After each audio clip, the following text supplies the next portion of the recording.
తిరుమలలో లడ్డీ కల్తు వివాదం మనందరికీ తెలిసిందే. ప్రపంచవ్యాప్తంగా ఉన్న హిందువుల మనోభావాలను దెబ్బతీసినటువంటి అంశం. జగన్మోహన్ రెడ్డి ఇమేజ్ పూర్తిగా డ్యామేజ్ అవడమే కాకుండా మొన్న సుప్రీంకోర్టు ఏదైతే ఒక కమిటీని రాష్ట్ర పోలీసుల నుంచి ఇద్దరు, సిబిఐ నుంచి ఇద్దరు, అలాగే ఎఫ్ఏఎస్ఏసిఐ నుంచి ఫుడ్ కార్పొరేషన్ నుంచి ఒకరిని ఏర్పాటు చేసి ఒక సిట్ని కూడా ఏర్పాటు చేసిందో, దాంతో జగన్మోహన్ రెడ్డి గుండెల్లో దడ మొదలయ్యింది.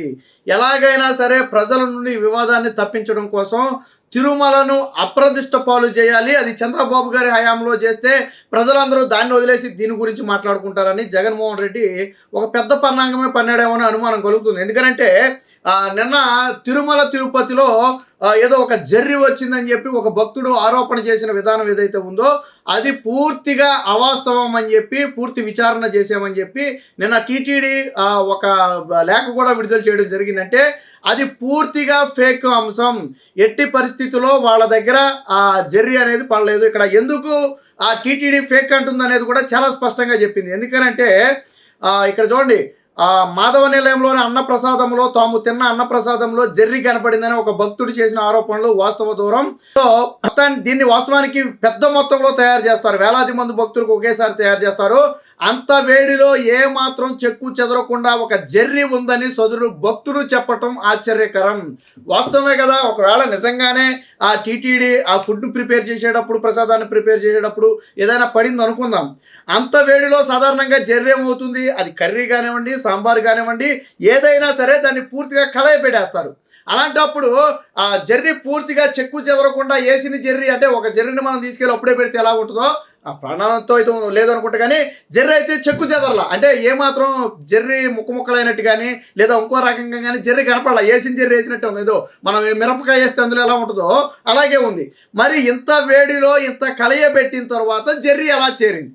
వాస్తవానికి మనకు వడ్డించే సమయంలో కూడా దాని వేడి చల్లారదు, అది వేడిగానే ఉంటుంది. మీరు తిన్న వాళ్ళకి అర్థం అవుద్ది. అక్కడ కూడా మనకు వడ్డించే సమయంలో కూడా అది ఆవిరేస్తూ ఉంటుంది. పోనీ అయిపోయిన తర్వాత ఆరిపోయిన తర్వాత పడిందేమో లేదా పై పక్కన ఏమైనా పడిందేమో అని అనుకోవచ్చు. అది వేలాది మందికి వడ్డించేది, మనకు వడ్డించేది కాదు, పైన ఏదో తీసి మనకి పెట్టేది కాదు, వేల మందికి పెట్టిన తర్వాత మనకు వచ్చేది అది. సో మరి ఎలాగ చెక్కు చెదరకుండా ఉంది? సో టీటీడీ దీన్ని అనుమానం వ్యక్తం చేసింది. ఇంకోటి కూడా చెప్పింది, ఒకవేళ పెరుగు అన్నాన్ని కలపాలన్నా కూడా ముందుగా వేడి చేసిన అన్నాన్ని బాగా కలియబెట్టి తరువాత పెరుగు కలుపుతారు. అలాంటప్పుడు ఏమాత్రం రూపు చెదరకుండా జర్రి ఉండటం అనేది పూర్తిగా కావాలని చేసిన చర్యగా భావిస్తున్నామని చెప్పి టీటీడీ ఒక నివేదిక అయితే ఇచ్చింది. టీటీడీ చెప్పేది తప్పు ఒప్పో కాసేపు పక్కన పెడదాం, మనం కూడా ప్రాక్టికల్గా ఆలోచిద్దాం. నిజంగా ఒక జర్రిగా పడి ఉంటే, అన్నప్రసాదంలో పడి ఉంటే, జర్రి కానివ్వండి, ఇంకోటి కానివ్వండి, ఇంకొకటి కానివ్వండి, పడినట్టుగా ఉంటుందా? ఫర్ ఎగ్జాంపుల్ ఈగ లాంటిది పడింది అనుకోండి, దాన్ని కలయి పెడితే ఏమవుతుంది, దాని రెక్కల్లో మొత్తం ఊడిపోయి మొత్తం మిగిలితే అది మాత్రం మిగలాల. అలాగే వేరే ఏదైనా పడింది అనుకోండి, దాన్ని కలయి పెడితే ఏమవ్వాలా, దాని సగం పార్ట్లు ఊడిపోవాలా. మరి జర్రి మాత్రం చెక్కు చెదరకుండా, రూపు చెదరకుండా సగం నున్నగా నీట్గా ఎలా ఉంది జర్రి మాత్రం? ఎలా ఉంది? దీని మీద టీటీడీ పూర్తి స్థాయిలో విచారణ చేసి చర్యలు తీసుకోవాలి. ఎందుకనంటే ఇది శాంపుల్ మాత్రమే. ఇలాంటి మొన్న కూడా ఒక లడ్డూలో ఏదో ఏగాసం ఏదో వచ్చిందని చెప్పి ఖమ్మం జిల్లాలో ఒకటి అన్నారు. అక్కడ కూడా అర్థం కాని విషయం ఏంటంటే, మన కంటికి కనపడింది ఏదైనా పడింది అంటే సరే, అది పడితే అవకాశం ఉందని మనం భావించవచ్చు. అది ఎంత ఉందంటే అంగుళం పురుగు ఉంది, అంగుళం పొడుగున్నటువంటి ఒక పురుగు లడ్డూలో ఎలా కలిసింది నాకు అర్థం కాలేదు. దాన్ని నొక్కేటప్పుడైనా సరే దాన్ని అర్థమైపోద్ది, కంటికి కనపడుద్ది. చూసినప్పుడైతే దాన్ని అయితే ఉంచరు కదా అందులో.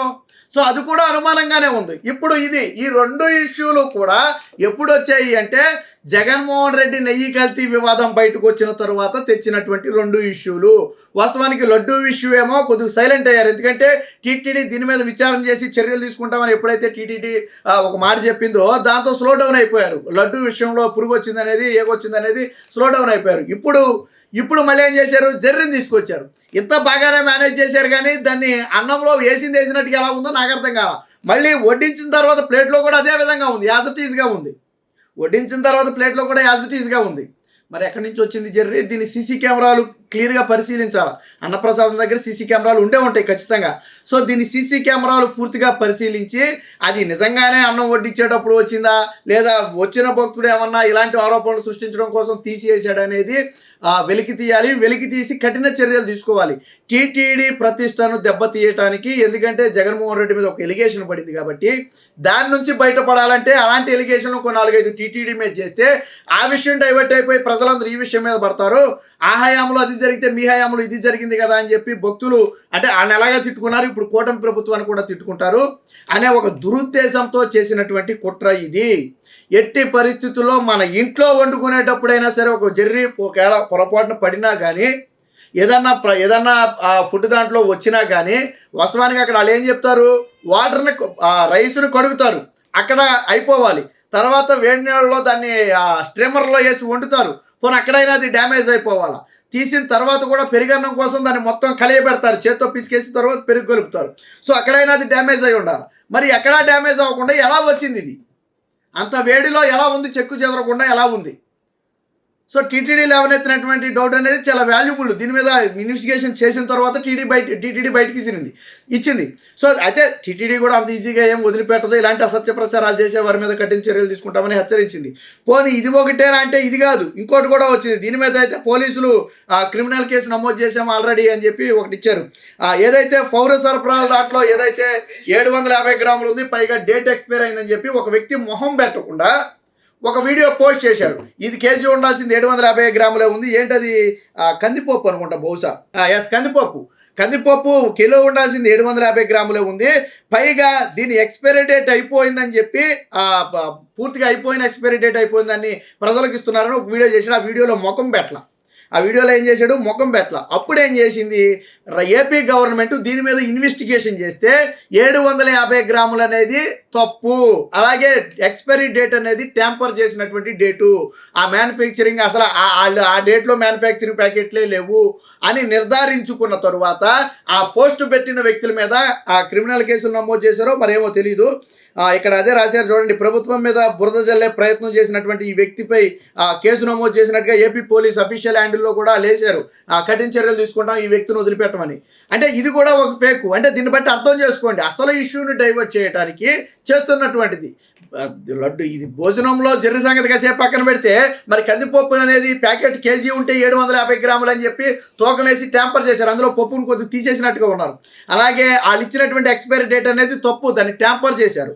ట్యాంపర్ చేసినటువంటి ఎక్స్పైరీ డేట్ దాని మీద పెట్టి అసలు డేట్ని మార్చేసి దాన్ని ఎక్స్పోజ్ చేసే ప్రయత్నం చేశారు. ఆ వ్యక్తి తెలివిగా ఏం చేశాడు, ఫోటో పెట్టలే, ఎక్కడ వీడియో తీసేటప్పుడు ఎక్కడా కూడా ఫోటో తీలా, తన వీడియోని తీసుకోవాలా. ఇప్పుడు ఏం చేశారు, ఏ అకౌంట్ నుంచి అయితే అది పోస్ట్ అయిందో దాని ఐపీ అడ్రస్ ద్వారా ఆ వ్యక్తిని పట్టుకుంటే అది ఆ వ్యక్తే చేశాడా లేదా ఎవడైనా చేసి పోస్ట్ చేయమని ఇచ్చాడా అనేది బయటకు వస్తే దీని మీద పోలీసులు అయితే ఆల్రెడీ కేసు అయితే నమోదు చేశారు. దీన్ని సీరియస్గా తీసుకుంది ఏపీ గవర్నమెంట్. సో అంటే ఒక రకంగా ఏంటంటే ప్రభుత్వం మీద బురద చల్లటానికి జగన్మోహన్ రెడ్డి అనునిత్యం ప్రయత్నం చేస్తున్నాడు, అసలు విషయాన్ని డైవర్ట్ చేయడానికి ప్రయత్నం చేస్తున్నాడు అనేది మాత్రం చాలా స్పష్టంగా అర్థమవుతుంది.